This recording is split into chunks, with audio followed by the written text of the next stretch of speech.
Bombastic side-eye, criminal offensive side-eye.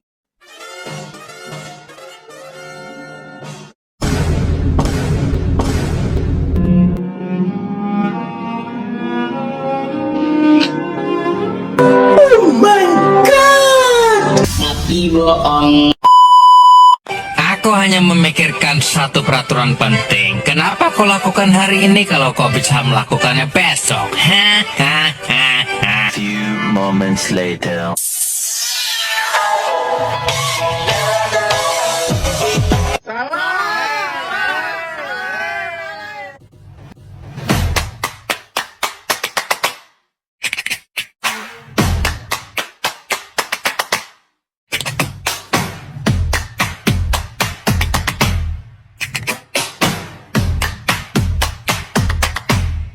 Assalamualaikum warahmatullahi wabarakatuh. Selamat pagi, siang, sore, ataupun malam kepada semuanya. Welcome guys. Perkenalkan, nama saya Dinda Dwi Andini, biasa dipanggil Dinda, dari kelas 12 IPA 1 SMA Negeri 1 Buai Madang Timur. Pada kesempatan kali ini, saya akan menjelaskan materi tentang solusi terhadap keterbatasan energi. Untuk memenuhi tugas fisika saya, dan untuk teman-teman, jangan lupa like dan komen hadir ya. Selamat belajar. Sebelum kita memasuki materi, mari kita cari tahu dulu, apa sih pengertian dari fisika? Menurut ensiklopedia, fisika adalah ilmu yang di dalamnya mempelajari benda dan gerakannya, serta manfaatnya bagi kehidupan manusia. Berdasarkan sejarah, fisika adalah ilmu tertua karena ilmu ini diawali dengan kegiatan mengamati benda-benda yang ada di langit, periodenya, bagaimana usianya, dan lintasannya. Fisika juga berasal dari kata paisik yang artinya yaitu alam.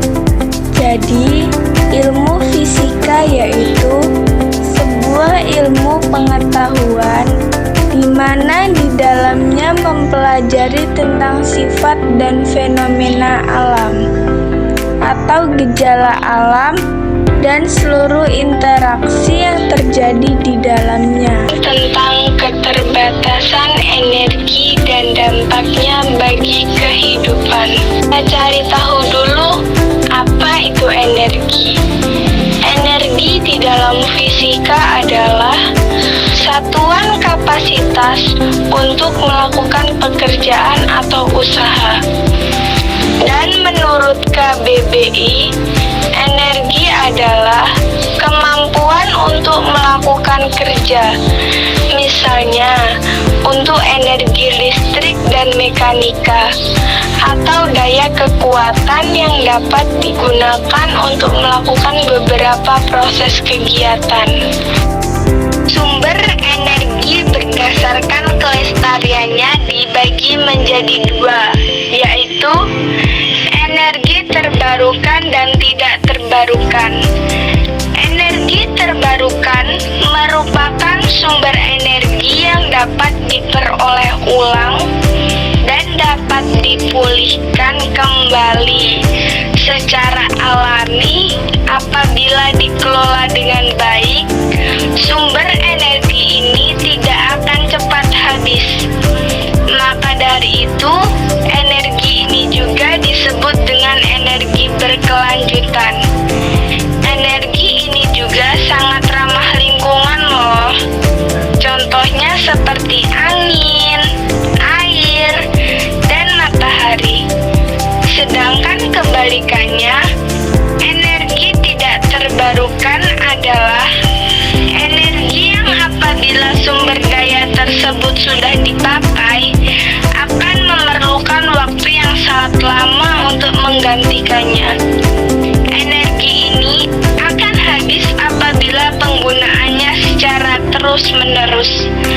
Energi ini juga tidak ramah lingkungan.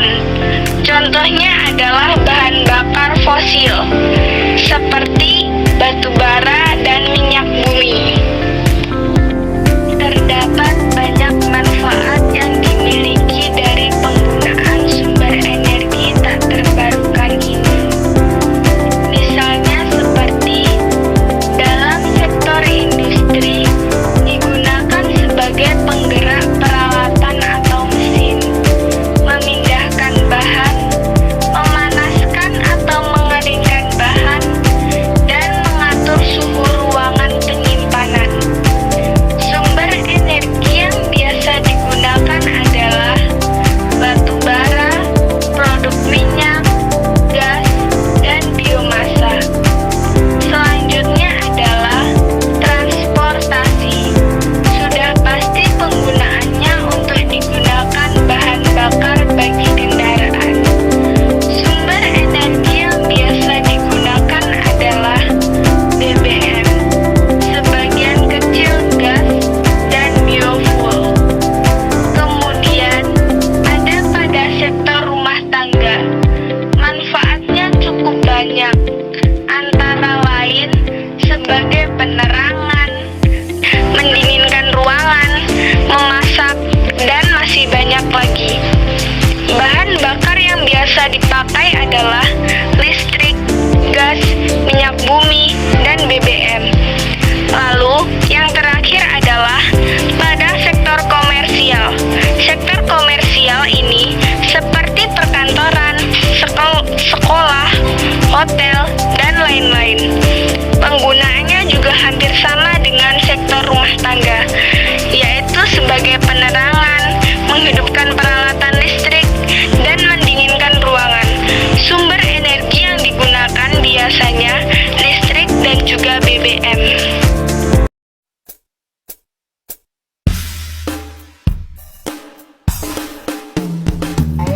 Ayo kawan, kita bersama menghemat listrik di rumah kita. Matikan lampu di siang hari, pakailah lampu hemat energi. Buka jendela, cahaya masuk, udara segar. Matikan listrik, matikan jika tak digunakan. Jika selesai mengisi baterai, lepaskan alat dari stok kontak. Gunakan alat berdaya kecil, lepaskan kabel jika selesai. Hematlah listrik, menghemat listrik, hemat energi. Hematlah listrik, menghemat uang.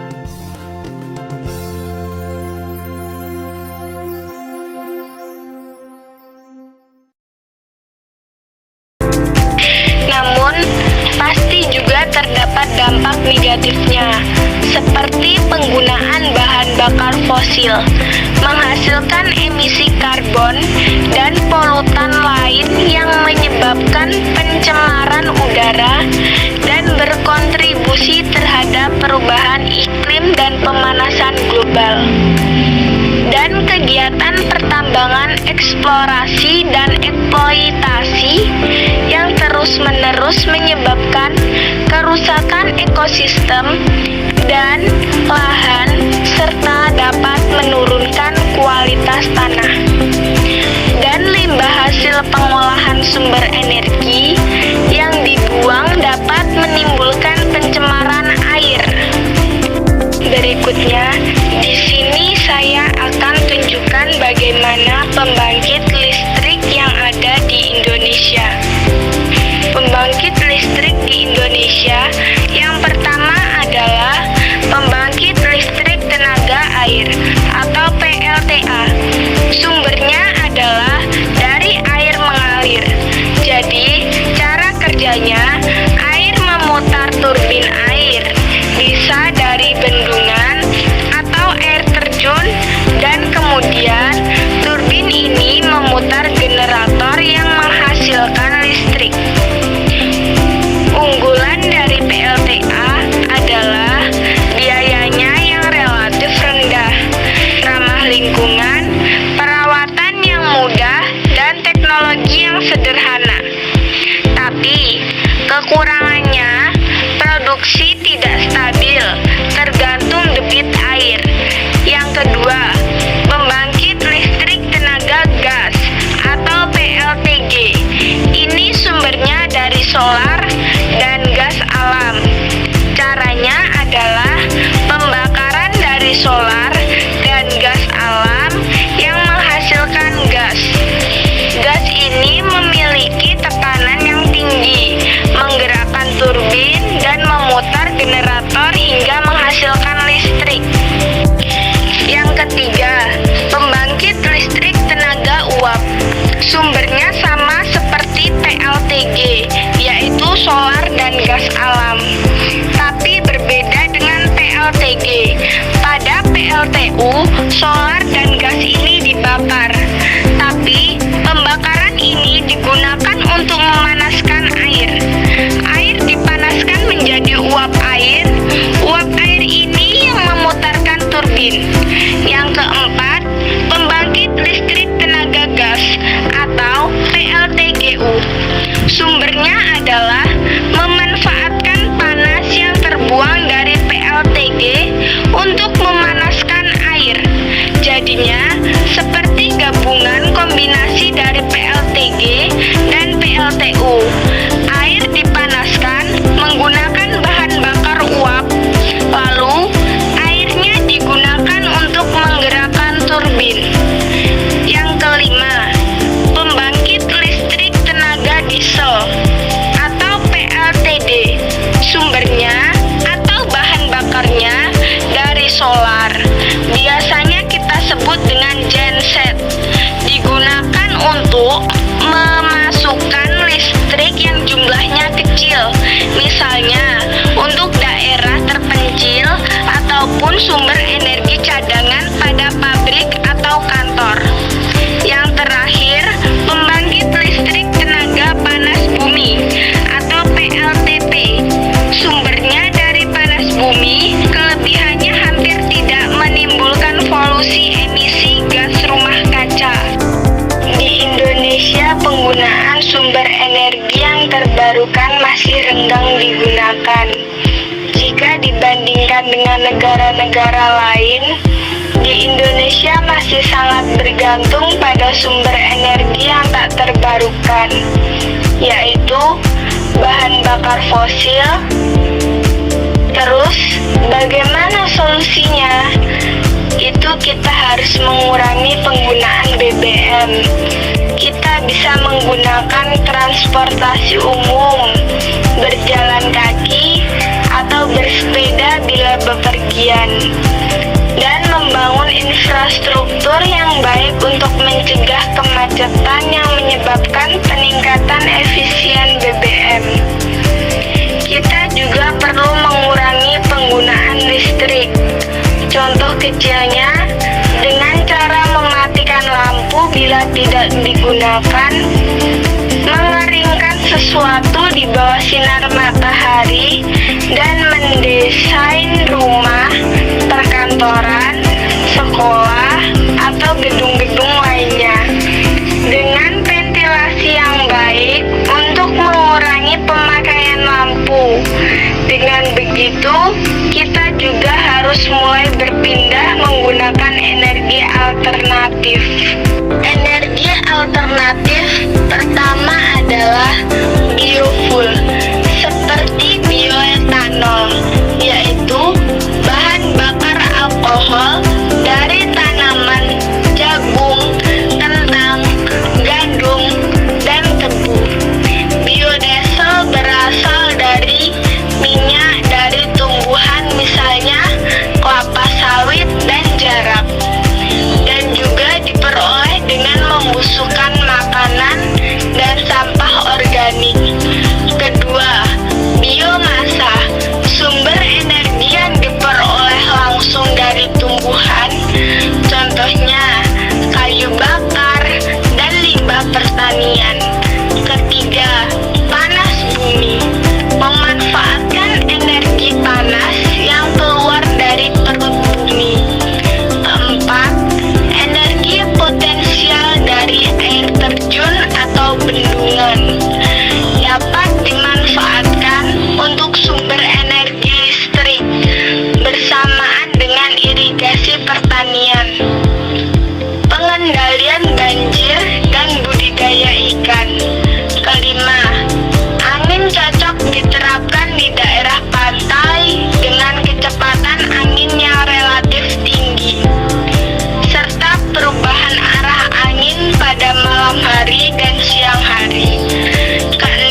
masyarakat karena kurangnya sosialisasi pemerintah mengenai manfaat, resiko, serta penanganannya bahaya PLTN. Jadi, kesimpulan dari solusi keterbatasan energi adalah sumber energi terbarukan adalah sumber energi yang dapat diperoleh ulang. Penghematan energi atau konservasi energi adalah tindakan mengurangi jumlah penggunaan energi. Adapun upaya-upaya dalam menghemat energi. 1. Menggunakan lampu hemat energi dan menghidupkannya saat kondisi rumah sudah gelap atau hari sudah mulai malam. 2. Mencabut steker listrik jika tidak terpakai. 3. Menggunakan transportasi umum untuk menghemat penggunaan BBM. 4. Berjalan kaki atau menggunakan sepeda jika pergi ke tempat yang tidak terlalu jauh. 5. Menggunakan peralatan elektronik yang lebih efisien dan hemat listrik. 6. Menggunakan pengeringan mesin cuci hanya pada saat tidak ada sinar matahari. 7. Mengawetkan makanan dengan menjemurnya di bawah sinar matahari langsung. 8. Memperbanyak ventilasi udara di rumah dan di perkantoran untuk menghemat penggunaan listrik dari pendinginan ruangan. 9. Membangun rumah dan kompleks perkantoran dengan desain yang mempermudah cahaya matahari masuk agar menghemat penggunaan lampu. Sekian video dari saya. Terima kasih. Wassalamualaikum warahmatullahi wabarakatuh.